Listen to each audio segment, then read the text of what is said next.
What's up, guys? This is Young Shy here, back here today to give you guys another video. This time we're going to be talking about the Los Angeles Lakers and what a season that they have, even though they didn't end on a good note and probably still one of the worst records in the league.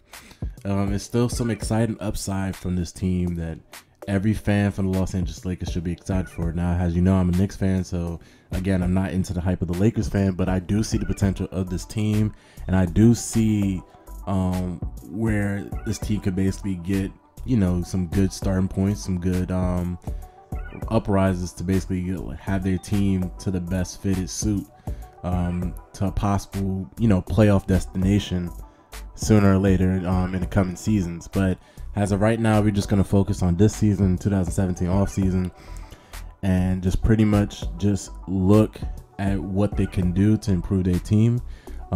Is major news from Magic Johnson basically giving a hint about how they're going to spend the offseason, but we pretty much surely know how they're going to do it. And basically, I'm going to look at all the draft prospects and see who they should pick, even though the lottery still hasn't come yet. Again, guys, I'm going to do a full video or a full live video on the lottery that's going to come up. Also, stay tuned for my recap of the Wizards and Celtics game as I'm currently watching right now. Right now, I'm recording this as it goes through halftime. So please enjoy the video. Leave a like and subscribe if you enjoy the content here for the main, and let's get into this video right now. All right, so let's get into it. The Lakers odds for the 2017 lottery. Is a full story here that I basically picked up that I captured. I'm just going to read it out and pretty much give you the details on how the Lakers offseason is going to basically play out based off of their draft lottery and basically how much money they're going to have. So let's begin. The Lakers will have a 46.9% chance at keeping their top draft pick this year, as their fate will be decided in the week of the NBA draft lottery on May 16th. Lakers have 15.6% chance of winning the lottery or receiving the first round pick, and it has similar odds for the second round pick and the third round pick. However, there's also a 53.1% chance of the pick falling between the 4th and 6th spot. If this happens, it will instead be convoyed by the Philadelphia 76ers via the Phoenix Suns pick as a result of the 2012 trade with Steve Nash. Lately, fortune has favored the Lakers, who drafted the second overall in back-to-back years, netting D'Angelo Russell and Brandon Ingram in their respective picks. Now, because the lottery will be represented by Earvin Magic Johnson, the president of basketball operations, who just basically is newly hired after releasing, or basically Jeannie Buss firing Mitch Kupchak and basically taking over her brother Jim Buss from the family operations. And also with news of Mitch Kupchak being gone, general manager and former agent Rob Pelinka, my fault guys, I'm not really good with the names, but still, Rob Pelinka will be now the backstage of the ping ball to basically determine the order of the draft. So pretty much the Lakers have a new management, have everything, maybe trying to set up the culture. We may never know. We just got to see from what they do. Now, from the 2017 draft, which is going to be held on June 22 or June 22nd at the Barclays Center in Brooklyn. Hopefully I get some tickets. I want some tickets really bad, you don't understand. The Lakers will also have the 28th pick thanks to the Houston Rockets trade due from the Corey Brewer trade for Lou Will. So there you have it. That's basically the details from the lottery standpoint. And I know from the fact that the Lakers have at least $23.7 million to spend this season, which is, again, a lot comparing to the other teams in the league, probably in the middle of the road or just a little bit more than most teams have. But it's also secret insight on what Magic Johnson is planning on doing, and we're going to leave that up to the next. All right, so Earvin Magic Johnson, or president of the Lakers, is now saying that he's basically working out some things to basically have the Lakers not spend too much for this year's free agent class. So obviously the people that's going to be available is Kevin Durant, Steph Curry, DeMarcus Cousins, Paul George, and all those other names. But it seems like Magic Johnson does not want to spend any money this season, and is more focused on the 2018 class that's supposed to be going to come out. Again, I have to give you a full list of the 2018 draft class, which I will do in a minute. But pretty much what Johnson is going to do is pretty much going to save his money and basically draft and probably pick some good players to develop these young players, focus on rebuilding for now instead of just trying to win now, and basically try to get there somehow through the 2018 draft class, and by doing that, saving his money and also getting some really good picks and good assets possibly for a trade later on, or basically just to save money. So great move, I feel, by Magic Johnson. I don't feel like the team is yet developed. I still think they're a year away to basically develop into something.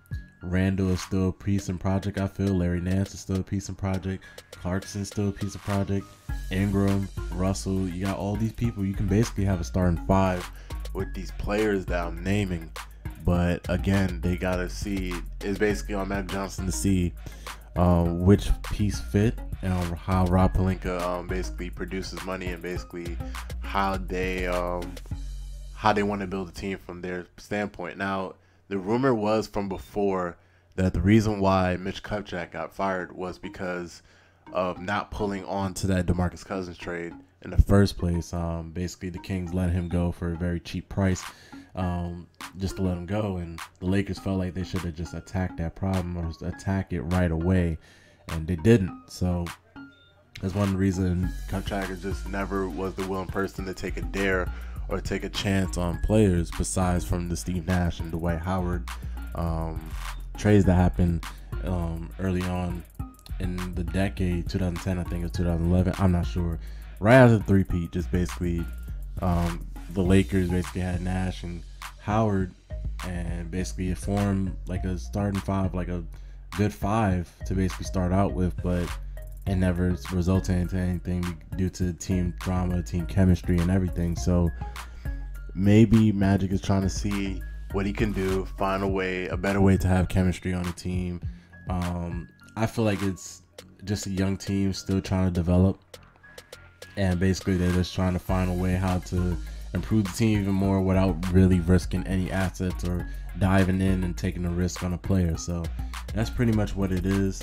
I feel Magic Johnson has it under control, and I feel like the Lakers actually have a really good chance of getting somewhere in the later seasons, or maybe into 2018 or 2019 as the season progressed. So that's pretty much it from the Magic Johnson side. Now I'm going to go straight into the 2018 draft list, and then I'm going to go straight into not the draft list, my fault, the free agent list, and now I'm going to go straight into the draft which is coming up right now, and who I think the Lakers should pick for that upcoming draft.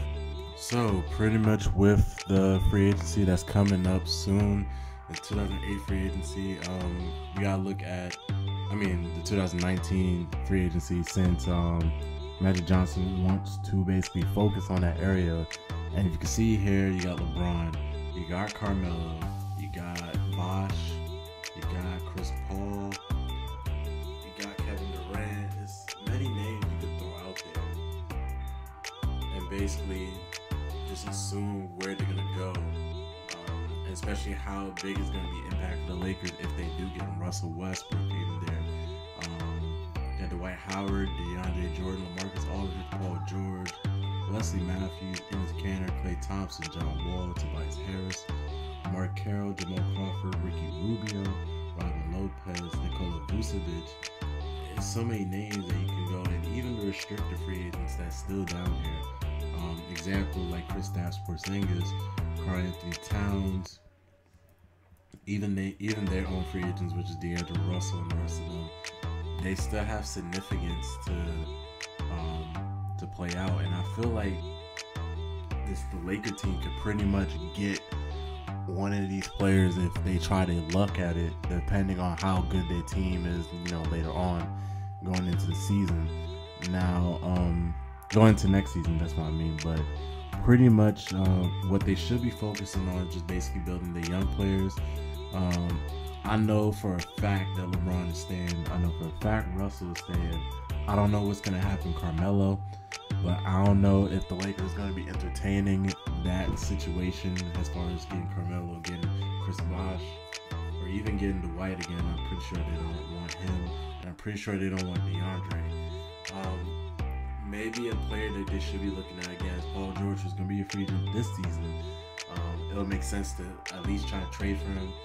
Possibly a player like Klay Thompson if, say, he does get run out of Golden State, which is highly unlikely, but again, anything's possible. With due time, John Wall possibly, gets tired of not winning with the Washington Wizards, and just throw out a trade scenario. Kenneth Faried, great hustle guy, but I'm pretty sure they got that. Larry Nance. It's so much people that can still develop. You also got Kristaps Porzingis, who's possibly, have like a fit with the Knicks management. It's so much possibilities again.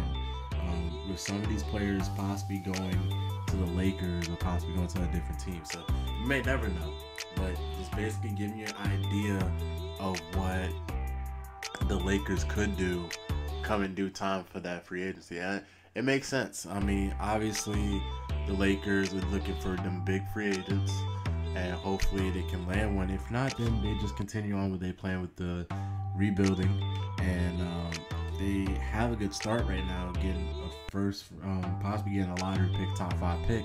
If they do fall out again, it's the Sixers or pretty much will get that, get into the top 5 regardless. But regardless, they're in the lottery, and they can get a really good draft pick depending on the situation at the end and what number they get. Now, we're gonna look straight into the draft class of this year, and basically we're gonna find out which is the perfect need for the Lakers and pretty much why they should get this certain player that's coming out of the draft, whether it be Markelle Fultz, whether it be Lonzo Ball, or whoever. So I'm just gonna go straight now into the segment, and we're gonna see which draft pick is the best draft pick for the Lakers. So the Lakers pretty much is gonna be, as I said, in the lottery, mostly around the 3rd to 5th pick, most likely. There's still a chance that they get the 1st pick, but it's going to be highly unlikely, especially with that Celtics pick being the 1st. But again, you may never know how the lottery is going to play out. So here's the thing that I'm really most interested in, and is basically where they land at, and basically who they're going to choose if it's basically the best available. Because when you look at this Lakers team, you got pieces in Clarkson, you got asset in Russell. I think they're gonna main term or long term, they're gonna stick with Russell. Him being 6'5", playing the either point guard, shooting guard spot. I think he found success at the shooting guard spot, and I think they will keep him, which I think it would be a smart idea. Ingram is definitely a keeper piece, and I think he's just only gonna improve. And so far. Larry Nance, I think, is a keeper for that team. Larry Nance is definitely a player that can get his own, like, not saying get his own, but basically can hustle. He plays defense. He can basically finish at the rim. The only thing is he's struggling on is just, all he really needs to do is just develop a jump shot, and he'll be, I feel, a complete player, not the most complete player, not somebody that can score, but I think he'll be pretty much to his NBA value. Like, basically down the later stages of his career, he's going to be talked about as being a really good role player for his team, and somebody that can actually put up points when needed to, rebounds, plays defense, basically the whole solid player in the whole 9 yards, basically good at everything. And Randall, great passer, great playmaker from what I've seen. Like, he also brings up the ball sometimes, can score in the low post, can rebound, and sometimes has some really good games. It's just a lack of details on defense. Again, he's an offensive threat on the post.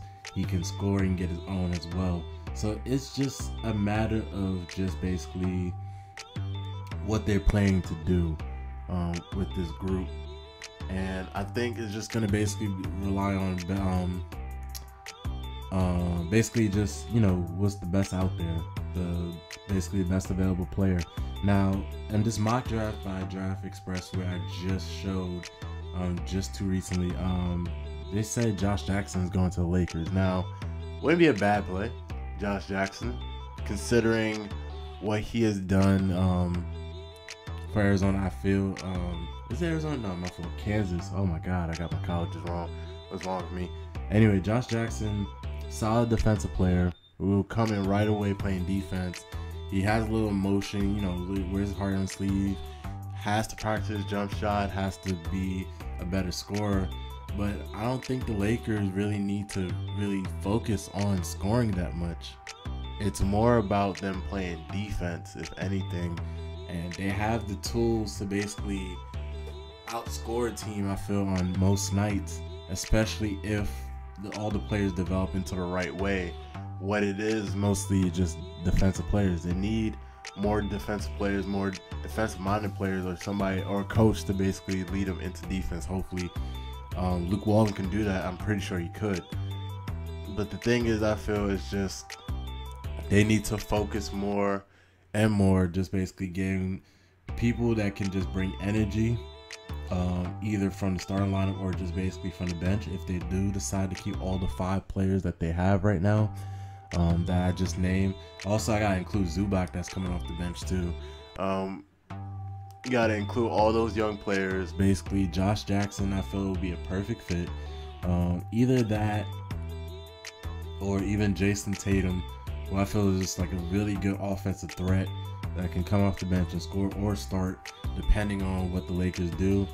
Or, and this is a big or, if the Lakers do clinch a top 3 pick, they should trade to possibly get Paul George. Now, we all know Paul George is definitely leaving Pacers. I feel in my heart and in my soul that man is just going to leave and basically just going to go off to another team.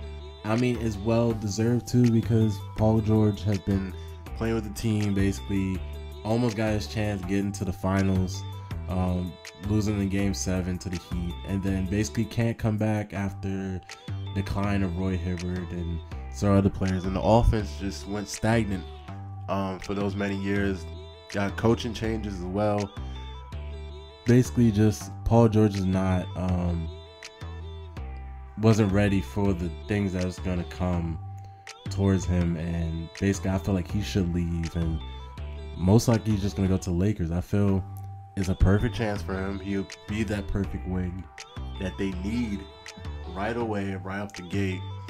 The supporting cast, again, gonna be a challenge. They're gonna need people to basically step up and basically play better roles. And then again, the Lakers have young players but don't have the, you know, experience to basically carry out what Paul George wants. And if he's willing to go through that rebuilding stage again, and I feel like the Lakers can still get to the playoffs with Paul George, but be like an 8th or 7th seed. I feel like if Paul George is patient enough to basically let the Lakers rebuild and let him be the, you know, franchise player, I think they have a lot of possibility to improve and basically get better later on in later stages of the year.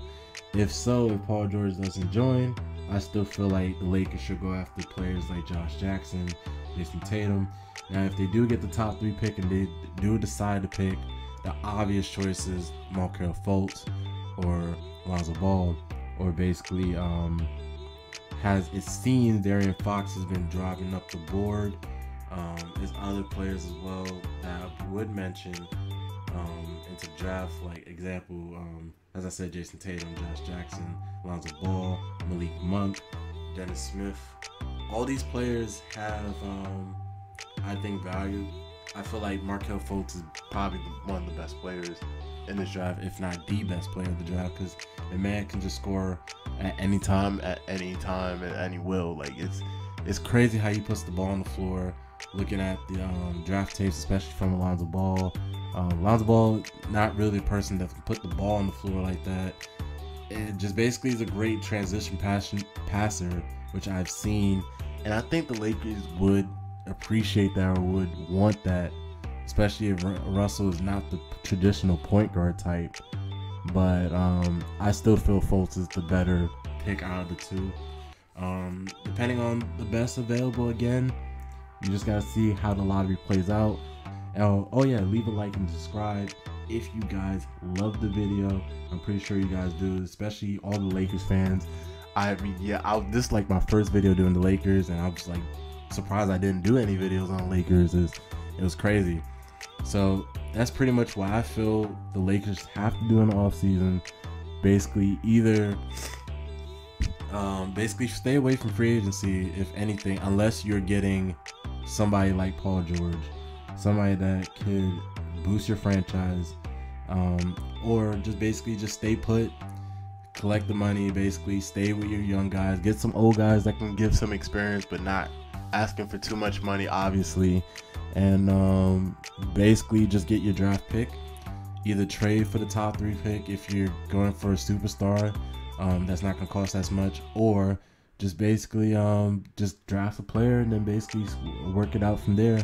Hopefully you can find a trade later on during the season, during the trade deadline, or basically keep the players and basically build the talent and the assets of each of the one. So that's it, guys. Thank you for tuning into the video. This is Young Shot. I'm out.